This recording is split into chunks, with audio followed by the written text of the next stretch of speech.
Hello, ladies and gentlemen, Deja Vu here, bringing you another StarCraft commentary. This is going to be continuing coverage of the ABC Mart MSL, and I do apologize for these being kind of on the late side, finishing up the round of 16. I was having some computer issues with my mic and recording, and computers being stupid, but I figured it out. It's working now.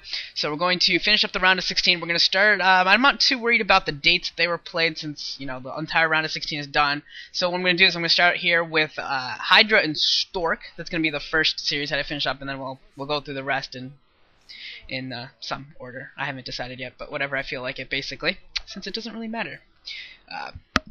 But this is going to be Hydra and Stork set 2. We got Stork in the top right in white. Basically white Protoss. Bottom right we have Hydra, the red Zerg, the reigning MSL champion. And this really has been, or should have been, one of the best series so far. The first game was very, very disappointing to me. Stork, forgetting to research Storm, basically ruined it. It was basically a gimme game, and he basically handed the game to Hydra and said, here, if you want to win, it's yours. And Hydra didn't screw it up. Basically, all Hydra had to do was not screw up, and he was going to win that game with the late Storm, forgetting the research, and, well, he didn't screw up. So Hydra got game 1, and that's it. But I'm hoping that this game, and if we have a third set, that it ends up being amazing between these two players, because they are so good. And we do see Stork going for a 1-base build, so going to be throwing Hydra in for a loop right off the bat. Stork, a very experienced player. These two are actually ranked 4th and 5th. According to the Kespa ranking. So this is the closest matchup in the round of 16, 4 and 5, which, if you know too much about sports rankings and how brackets usually work, 4 and 5 don't usually meet in the round of 16. That should be a round of 8 matchup, but 4 and 5 are meeting here. So this is definitely should be a good series. We have a 12 hatch coming here from Hydra, and I want to see how he responds to this. Hydra is a great player, but he's relatively new. I mean, he is pretty experienced. He has a good number of games under his belt, but his interaction with top players in top tournaments and the pressure situations is very new. Basically, all we've seen in high-pressure tournaments has been his ZVZ. The rest we've seen like a game here of this matchup, a game here. Not a whole lot to go on, so we don't know how he deals with pressure. We don't know how he deals with a lot of other things, and more in other matchups other than ZVZ. And we're going to see here, he's going to have to deal with 1-base build, which is probably something he's never seen in a televised match. I'm sure all players know how to deal with it, but when it comes down to a televised match, you still have to stick to your guns. You still have to remember and don't get out of your flow. And that's one of the things that experience gives you. It's one of the advantages that Stork would have in this series, is the experience factor, and that when the game doesn't go according to normal metagame standards, is he's seen everything. He knows everything basically that can come his way, and should be in good position to deal with it. And whoa, hold on a second here. I think Hydra missed Stork's base. There. He went up that ramp looking for the base and didn't see anything. I think he completely missed it. Oh my god, this is going to be terrible for Hydra. Oh my god, he's going to have no idea. Look at this. You can see the Overlord still going towards the left side bases. He still thinks that Stork's over there on the left side, and has no idea that it's 1-base play coming his way. And he did send out that drone scout to the top right, but he doesn't have a drone scout going to the top left or the bottom left, so it's going to be so late by the time he realizes that Stork is not on the left side of the map. This is going to be so awful for him. He's going to lose that 3rd base almost assuredly. He's going to Stork at some point is just going to walk down that ramp with like 4 Zealots and a Dragoon or something like that, and is going to destroy that base. And Hydra's going to be thrown for a complete loop. This is awful. If that drone had just gone up a couple more pixels, we would have seen all of this, and we would have actually get to see how he reacts properly to a 1-base build. But he has no idea this is coming this way, and this could end up being terrible for Hydra. This could actually, and there we go, there's a Zealot and a Dragoon, and Hydra's gonna have to cancel that, and Hydra definitely kicking himself right now, because that is going to throw all of his timings off. His 3rd hatchery is going to be much later, which is really going to hurt his production. He's not going to have that 3rd base up and running. That drone does go down there while trying to get home, and this is going to be really troublesome. He is not prepared for this at all. There's a Corsair coming his way. He has no Hydra den. He obviously, there's no reason for him to have Spore Colonies, or his lair is still going, so he doesn't have a Spire. Nothing to deal with this Corsair, so he could be really in trouble psi-wise, or supply-wise, whatever, once this Corsair really gets going, if it can start picking up some Overlords. We do have a Spire coming up there for Hydra, but this is going to be a long time coming. And if that isn't enough, if it's not bad enough that he doesn't have enough, if he's not maybe not going to have enough Overlords, he may actually end up being very, very far behind on production for what he needs. We do have Hydra coming in here with some Zerglings, but probes have been pulled off. This is what I mean when I say the experience of Stork coming in here. He's not defending just with military units, he's bringing in probes, and here comes the big fight, and Stork looks very well prepared for this. He's microing his Zealots pretty well, hasn't lost anything yet, just lost a couple of probes so far. Looks like he's going to lose a third probe, but that's it. He's kept all of his Zealots, all of his Dragoon, his one Dragoon alive, and lost no military units. All he did was lose a couple of probes there, so a huge win there for Stork. And for the experience factor, that is a complete experience win. Knowing that you needed that many probes to defend, that was a great play by Stork. And now more attack, bigger attack coming in from Hydra, and he does manage to pick off a couple of Zealots at the cost of a few more Zerglings. So it does do some damage to the military of Stork, but right now he's losing Overlords. He's lost one already. Looks like he's going to be losing a second. Spire's still not completed. No Hydra Den, so still no anti-air at all. So Hydra really going to be struggling with his side counts continuously until he can deal with that. We do have a Photon Cannon up for Stork. Looks like he's going to be getting his natural expansion pretty soon. That's going to be a third Overlord falling, and this looks like it might actually end up being a really bad loss for Hydra. This is looking really grim for him right now. He still has an opportunity to get back in this game. I just think that he was so unprepared for this. He had no idea this was coming his way. I think if you saw a normal 2-base play versus this 1-base Protoss, I think it would be much better. But if you look at the drone saturation, if you look at the production that he's had, the number of Overlords lost, it's just a huge hole right now for Hydra. And he's really going to struggle to get back in this. And still, Stork has some probes pulled off here, worried about any sort of a Zergling all-in kind of run-by or anything like that, and is really defending himself very well against it. And a couple of Scourge actually landing on that Corsair. A little bit sloppy by Stork. Doesn't look like he was doing too much else. Should not have happened. But he does lose a Corsair there, and looks like he's still probing around with those Corsairs, trying to find if there's any Overlords. He might actually end up going DTs or something like that, and Cannon saving the Corsair from the second Scourge hit right now. And the second base of Stork should be up pretty shortly here. We have eggs morphing. It looks like a lot of eggs morphing, so it's probably going to be for some Mutalisks, and to try and counter these Corsairs and try and establish some air dominance back for Hydra. It looks like that's what he's going to do, and that Overlord should die. Was that like 4 health? 4 hits? I don't know what it was at. It's in the red. Okay, there it goes down. Some Scourge popping out now, so it's not Mutalisk quite yet. Saw all those Megs morphing at once, and usually when you see that, that does mean that Mutalisks are coming your way when you see that many eggs at the same time. But I guess he's just going to stick to the anti-air Scourge for now. At some point, he's going to have to convert into Hydralisk or get Mutalisk or something like that to deal with the Corsairs. I believe Stork is still producing. No, okay, never mind. He has stopped production of Corsairs right now, so he's at 3 or 4, something like that. Cybernetics Core is spinning. Oh, another Corsair goes down for Stork. That's unfortunate. Another slightly sloppy play there. And what else have we got going on here? We've got more gateways being thrown up for Stork. He's going to have the eco to really start doing that. And we're going to really start seeing his production advantage kick in here. I think he's going to go with a Dragoon play. We saw that Cybernetics Core spinning. I believe that that is going to be Dragoon range, and that we will be seeing a, oh wow, Scourge coming in here. We've got to pick out the right Corsair, and it actually does. Stork was trying to throw him in for a loop by moving a, well, actually either Corsair that it hit would have killed it. But once those Dragoons start really pumping out in numbers, and you got the Dragoon range off of 2 bases, you could really pump out a lot of Dragoons, and Hydra just is not going to have the production. We did see some Mutalisk pop out here. Stork getting a cannon inside of his main, and he is building Dragoons right now.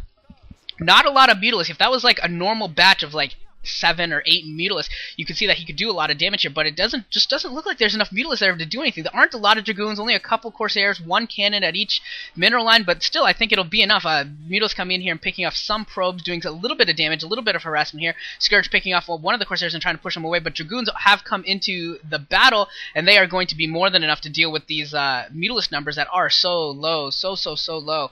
And I think Hydra is just completely out of this game at this point. This almost feels like a gimme back game. Stork gave away the first one. Hydra given away this one with the missed scout, and he's just not going to be able to deal with the Dragoon count. I really don't. I really think it's just going to end as soon as Stork pushes out with a bunch of Dragoons, and Unless Hydra's got some great micro, maybe can pincer with these Zerglings or something like that, win a battle, and maybe he can try and get back into this.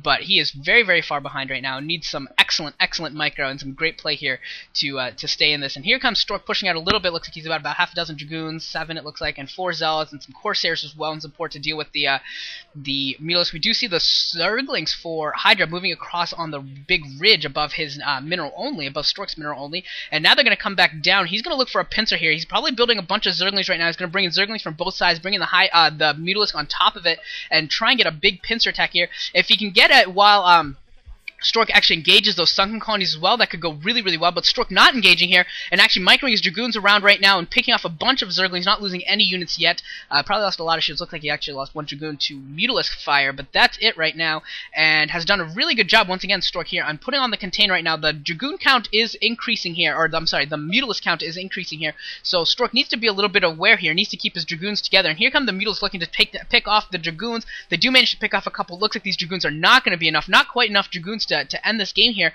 and the Corsairs are very much out of position, not supporting these Dragoons at all, and Mutalisk are going to be able to clean up this attack force right now that Stork has sent out. So great defense there by Hydra, able to find the Dragoons without their proper support of the Corsairs, and able to take advantage there. A couple more gateways coming up now for Stork, more Corsairs being produced, and still going to be producing a whole lot.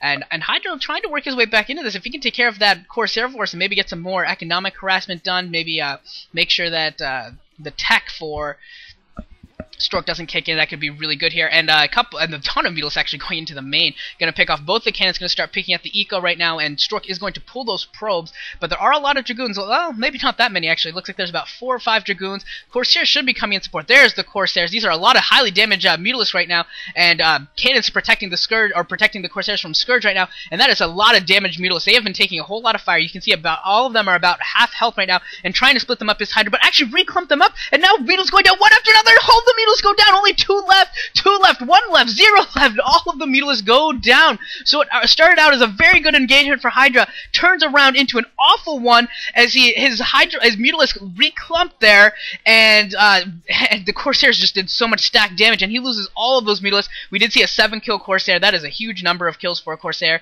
and Hydra is trying to take the 6 o'clock base. There is a Zealot there bothering it, and it's going to get picked off by more Mutalisk being produced. But now the Mutalisk count, once again, is quite low, and there's 5 Corsairs. Look at how damaged those Mutalisk are already. Here comes some Scourge trying to discourage the Corsairs, and Dragoons coming in as well in support. Who's going to win this battle? Looks like the Mutalisk are going to be able to take down a couple of the Dragoons at least here, but Zealots are going to the 6 o'clock base. They're going to start picking at that base, taking out the drones, and Dragoons continuing to do a lot of damage to the Mutalisk count. Not quite enough there to completely nullified, and it looks like an Overlord carelessly moved into Stork's base, probably rallied or something along those lines, and accidentally was sent there with the Mutalisk groupings, and it goes down. And this hatchery at the 6 o'clock position looked like it's going to live, but there are no drones occupying it right now to mine at all, and the Zealots getting back in there. Looks like the Dragoons actually could head to that 6 o'clock position as well and try and take out those Mutalisk along with the Corsairs if he decides to engage. But looks like Hydra is running out of units. What else is he going to come his way? Does he have a Hydra Den? I haven't actually seen the Hydra Den yet. That would be the next place he would go, is try and play some lurker defense probably, but off of 2 base is just not very good. With only 2 base, 2 gas, you're just not really going to be able to produce enough to deal with the Protoss army at 2 base as well. There it is. There we do see the Hydralisk and some more sunken colonies being thrown up. But the Mutalisk actually able to pick off this probe was heading towards the top left, maybe looking to take a 3rd base, and sunken colony actually gets cancelled for now.